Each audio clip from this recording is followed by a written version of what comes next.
Well, when you see quotes or you listen to people, everything's got to be put into perspective. And when I saw what Chris Doering, who I listen, I think Chris Doering does a good job. Okay, former Florida wide receiver. I think he does a very good job on SEC Network. It's fun to watch him. You learn more when you watch him, I think. When he said, "I believe in Billy Napier's Gators," I was like, "Oh my God, what is this guy talking about?" Like we all say dumb stuff. I usually say it um, off air. I try to at least. But when he said that, I was just like, "Where are we going with this? Like this cannot. He cannot be serious right now." But he was. However, he was talking about them winning 7 games or more. And, you know, it's going to be tough for Florida to have a good season. And I think for Billy, he was talking about how things take time. And listen, he's not wrong. But, the people aren't, the folks are not going to be eager to give him a lot more time. It's here's what he says. This is Billy's quote this is from Ross Dillinger. He says, "Change doesn't happen overnight. Timing is everything. When we took the job, what we inherited, the work that needed to be done, we're on schedule." The problem right now at Florida, there's a lot of different problems. The at minimum, the problem at Florida is its own doing, kind of, I guess you could say. They are not as serious about football as Georgia, Alabama, particularly. Well, it remains to be seen if that's going to be the case about LSU and Texas for the Gators as well. They have a head coach that's not had success in the SEC. They are not recruiting at all close to the level that they need to be in order to compete with Georgia. I mean, their number one problem in the SEC besides themselves is Georgia and Kirby Smart. If he were not around, if Georgia were struggling, it wouldn't feel like you've gone through 3 different Ray Goffs, lately here at Florida. But Chris Doering talking about the Gators getting to 7+ wins. First of all, I think their over under is a lot under 7. So adjust your wagers accordingly. Let me make sure their win total. I'm almost certain it was it's not 7. Yeah, 4.5. 4.5 is what Vegas has got them at. And the other thing that's so sort of curious with them starting right off the bat with Miami. I mean, the Gators are a near field goal underdog at home to Miami. Like Miami is not great. That's the team that lost to Georgia Tech, kneeling down to win the game a season ago. And so we're not talking about a team that that's not a great situation down there. But let's just see how it goes with the Canes as well. I don't know. I mean, between Florida and Miami going, both of them combining for 12 wins or whatever it is, it's a disaster. I mean that Miami won 2 games in overtime. One of them against Clemson. They certainly should have beaten Georgia Tech. They probably should have lost to Clemson. But, these things even themselves out. And they just limped down the stretch, losing to NC State, Florida State. Or they fought Florida State, the Canes. And they lost to Louisville. And they beat Boston College and then lost to Rutgers. I mean, Miami's not mattered in a couple decades now. And we're just going to have to see how this goes. But for Billy and them, I think from the Georgia perspective, the problem with Florida is A, Florida, B, Georgia. And, the problem for Georgia for a long stretch of time was A, Georgia, B, the Gators. I mean, that's just what it was. And when you can't get out of your own way, usually your main rival, is in your way too. And we saw this a lot in Athens. In the 90s, everybody remembers the 90s as such a catastrophic time at Georgia. And it wasn't a great time at Georgia, but here were the seasons that were good seasons at Georgia in the 90s. They were a 9-win season in 91. They beat Georgia Tech, the defending national champions. 92, they narrowly lost out on winning the first SEC East Division. They finished top 10 in the country, 10 wins. 97, 10 wins. 98, 9 wins. Now, this is back when you played 12 total games. So a 10-win season back then. So I would say 91, 92, 97, 98 at minimum were good years. 99 they were 8-4. That was they lost to Florida. They lost to Florida, Tech, and Tennessee in that season. I can't remember who the other loss was, but it was to somebody. And I said 90. I think I just said 90. I meant to say 99. In 99, they did lose. They lost to the Gators, Tennessee, Florida, and I think Auburn. I think it was a complete sweep. The loss to Auburn was inexcusable that year. The loss to Tech was inexcusable, really, but that was on a blown call. But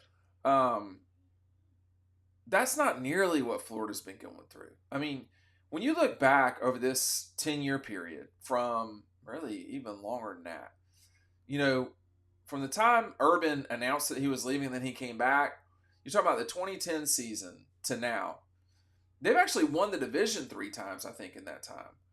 In 11, they didn't matter. In 12, that was a good team. They got blown out in the Sugar Bowl and they lost to Georgia, but that was a good Florida team. And in 13, 14, 15, they won the East, but they lost to every ranked team they played. In 16, same basic situation, got blown out by Alabama in 16. I think it was 16, just getting crushed.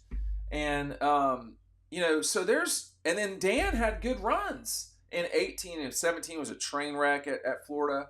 And then you look at 3 seasons in a row of losing football at Florida is not only not acceptable, like it's hard to accomplish that much failure. And then you look at this season at Florida. I don't know if the Miami game is must win for them to get to 7 games, but let's just go through it. They'll beat Samford, not Stanford. Then they got to play A&M, a game they'll probably lose. They host State, a game they should win. God, if they don't beat UCF, they'll never hear the end of it. And that game is right smack in the middle of the season. That game is between. They get a week off before it, but that game is between State and Tennessee. They got to go to Tennessee. I don't see it, but they got to host Kentucky. Kentucky's had their number, man. Bob Stoops would not be a bad hire at Florida. I know it's probably going to be Lane, but Bob Stoops would certainly not be a bad hire. Mark Stoops would not be a bad hire either. Bob Stoops was at Florida for their national championship in 1997 as their defensive coordinator. They play Georgia. That's going to be really tough. Then they go to Texas. I mean, like, this close is the most. Honestly, this might. People are talking about the Georgia's got a difficult schedule, y'all. If Georgia had to play Georgia and then go to Texas and then play LSU, Ole Miss, and play at Florida State, the easiest game there is probably at Florida State. And they're a 20-something point dog to Georgia. At Texas, they'll be a double-digit dog. They will be an underdog at home to LSU. They'll be an underdog to Ole Miss. And those 2 games are at home, and they'll probably be an underdog at Florida State. I mean, I don't know what's happening at Florida State. I don't trust that I have enough, knowledge of that situation. That was ugly the last time we saw Florida State play. But this is rough right there. That's a rough close. And if what Chris is saying is true, Chris Doering from the SEC Network, former Florida great, those are just 5 games of a 12-game season. I know I grew up in DeKalb County and went to public schools there. that means you basically have to win seven. Excuse me, you have to win. Well, you have to win seven of the rest of the games. I mean, I'm not certain they beat Kentucky, like at all. So getting to 7-5 means you run the table on the rest of them. You go beat Miami, beat Samford, beat A&M, beat State on the road, beat UCF, beat Tennessee, and beat the Cat. That's not happening. So they're going to have to get some wins elsewhere in this 5-game split. They can. I mean, they can beat Florida State. And I think they can probably beat LSU and maybe Ole Miss at home. Beating Texas on the road is going to be challenging. Beating Georgia on Mars would be hard for the Gators right now. But that means they got to run the table on these other games, because I'm not.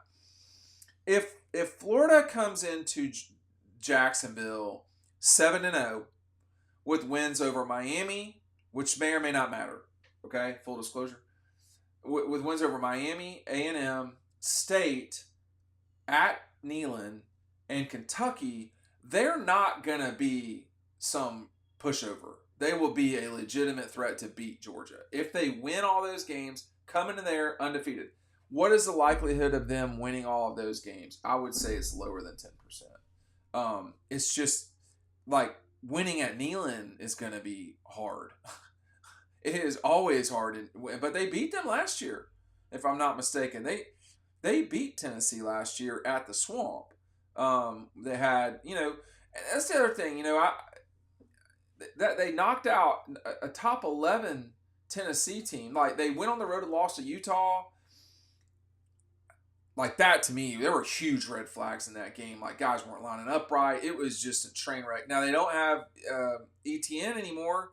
And, ETN against the Vols, he ran for 172. Against Arkansas and LSU, he had really productive days. He did not, he beat up Tennessee, and I think he beat up somebody else pretty good too. I think it was Arkansas. But, ETN was not their leading rusher the entire time. They had other guys who were having 100-yard games. So, but you lose Ricky Pierce. It's going to be tough. It's going to be tough. I don't, with Florida, right now, it's just not there. That's the problem. They've got, there's a lot going on right in this league. Florida's just having a tough road because of what's going on in Athens, A. What's going on in Gainesville, A. What's going on in Athens, B. It's hard, and they can't. The recruiting is not where it needs to be. Here's another thing that Billy said, talking about Graham Mertz, the former Wisconsin quarterback who's played at Florida here now for a season. He says he's one of the best quarterbacks in America. Which that is probably a factual statement, considering what you are talking about as best. Is best top 30? Is it top? He might be a top 20 quarterback. I mean, people don't need to forget this league is just not easy. And, he's certainly a top, 10 guy in this league. You got 16 people in the league, right? That's the problem anymore. But, and then also, I think the problem with Graham Mertz, too, is which one are you getting? Like, he tossed it for 400 yards against Carolina the game before they played Georgia. And he was completely ineffective against Georgia. Like, everything went wrong for Florida against Georgia last year. But the problem is, everything's been going wrong for them against Georgia. That's where things have got to change. And saying, we're on schedule, I don't know about that. I don't. But, Chris Doering is not an idiot. He's not a pom-pom wearer. He's not Tim Tebow. Tim Tebow gets up there, and he just figures out how Florida's going to win pretty much every game. Chris Doering's not like that. And for him to say, hey, I think they can win 7+ games, are you getting the team that played against Missouri and Florida State and South Carolina and Tennessee? Or are you getting the one that, just got punked by Kentucky. That Georgia wore out. That got beat at home by Arkansas. That Florida scored. That LSU scored 50 points on. Another real issue down there. The defense got to play better in big moments. I mean, you're giving up 39 to Carolina, 43 to Georgia, 39 to Arkansas, 52 to LSU in 4 games in a row. And those teams had good quarterbacks for sure. One of them won the Heisman Trophy. In theory, one of them could go number 1 overall this year. But that's not good enough. Giving up 50? No, that can't work.